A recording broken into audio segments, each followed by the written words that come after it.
आज से 10 साल बाद जब लोग शुभमन गिल का करियर को रिवाइंड करेंगे, तब इंडिया वर्सेस इंग्लैंड 2025 का सीरीज उनका टर्निंग पॉइंट कहा जाएगा। सिर्फ 5 मैचेस और उनमें गिल ने सब डाउट्स, सब सवाल, सब क्रिटिसिज्म एक एक करके तोड़ दिए। 754 रन, 4 सेंचुरीज, एक डबल सेंचुरी। अब ऑनेस्टली पहले हम क्या एक्सपेक्ट कर रहे थे कि हाँ थोड़ा फॉर्म दिखाएंगे, 50-60 रन बनाएंगे, शायद एक सेंचुरी आ जाए। पर जो रियलिटी मिली, उन्होंने तो पूरा नैरेटिव ही चेंज कर दिया। गिल ने खुद को फ्यूचर स्टार से खींच के आज का किंग बना दिया और असली स्टोरी वही से शुरू होती है, क्योंकि ये सिर्फ फ्रांस का खेल नहीं था, ये एक स्टेटमेंट था।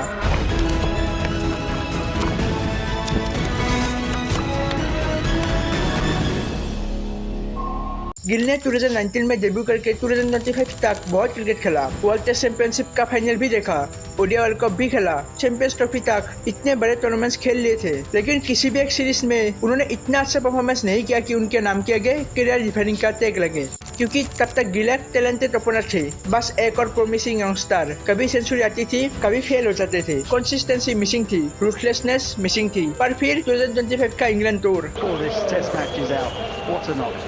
वो सब कुछ बदल गया। एक ही सीरीज में गिल ने जो करा, वो 5 साल के क्रिकेट ने उनके लिए नहीं करा था। वो मेंटल ब्लॉक तोड़ना, अच्छा खेलता है पर बाली लाइन खत्म करना, ये सब इस एक सीरीज में हुआ। ओडीआई वर्ल्ड कप जैसे मेगा इवेंट में भी उन्होंने रन्स बनाए थे और सेमीफाइनल में उनका एक इम्पैक्टफुल नॉक भी आया था, लेकिन लोग उनको उस वर्ल्ड कप से नहीं 2025 के इंग्लैंड सीरीज से याद करेंगे। घर पर खेल के रन्स बनाना आसान है, लेकिन इंग्लैंड में जाके वो भी कैप्टन बन के जाने के बाद 754 रन्स बनाना आसान नहीं था। इसलिए इस एक सीरीज ने वो सब कर दिखाया जो पिछले 5 साल नहीं कर पाए थे। चलिए let's discuss how great was the series for Shubman Gill. Gill का पहला जवाब 100 in the very first match. वो सेंचुरी सिर्फ रन्स नहीं थी, वो एक सिग्नल था, सिग्नल की हाँ मैं यहाँ सर्वाइव करने नहीं डोमिनेट करने आया हूँ। सीरीज का पहला पंच उन्होंने वही मार दिया। फिर आया सेकंड टेस्ट और यहाँ गिल ने बनाए डबल सेंचुरी। 269 रन की वो नॉक बस एक इनिंग्स नहीं थी, एक अनाउंसमेंट थी कि अब शुभमन के लिए कोई लिमिटेशन नहीं है। और सोचो डबल सेंचुरी बनाने के बाद भी